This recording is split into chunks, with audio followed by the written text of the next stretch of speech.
ეს ყლორტები არ უნდა დაუტოვო. ერთი მთლიანი ღერო უნდა იყოს. სიამოვნოა ვარდებთან შრომა ჩემთვის. ვარდს სჭირდება გასხლა. შეიძლება ყველა მეორე დღეს უნდა იყოს ერთი ღერო. არ უნდა დაუტოვო მეტი კვირტი, რომ ეს ღერო გაიზრდება და გახდება გასაყიდი. გვაქვს წვეთობრივი გაკეთებული. ვწყავთ ყველა მეორე დღეს, იმიტომ რომ სათბურია და ძალიანაც გუნებს და ჭირდება ყველა მეორე დღეს მორწვა. ჭირდება სასუქის შეტანა, რა თქმა უნდა. ეს ვარდები რო დავკრიფე, მერე ის ღერო რო გაინვითაროს და კარგი ღერო გაიკეთოს, ვაძლევ სასუქს.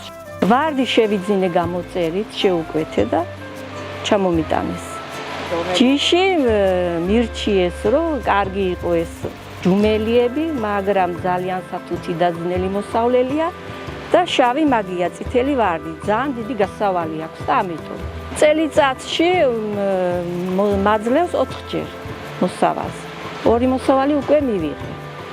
რეალიზაციას უკეთებ ქალაქში, ბათუმში. ადგილზეც გავყიდე, ვაპირებ ვარდების კიდე გარე სივრცეში დარგვას, 400 ძირი ენერგი დავრგე და ძალიან ცოტა ბიზნესისთვის, მოგებისთვის და ვაპირებ უფრო გავაფართო ჩემი ბიზნესი. მერე მარტო ვერ შევძლებ ალბათ ამას და დავასაქმებ სოფლად მყოფ მეზობლის ქალებს. მაქვს თამბაქოს ვარ წარმოებ. გვაქვს პატარა ვენახიც, თხილის ბაღიც, ჩემი მეუღლეც მეხმარება და ორივე ერთად შრომობთ. მაგრამ შემოსავალი ძალიან ცოტა აქვს, ძალიან იაფია. ძალიან მინდოდა ვარდების მოშენება, მაგრამ რახან ეს დიდ თანხებთან იყო დაკავშირებული, ვერ ვაკეთებდი. შუახევის მერიაში ჩამოყალიბდა ქალთა ოთახი, სოფლად მცხოვრები ქალების ეკონომიკური გაძლიერებისათვის.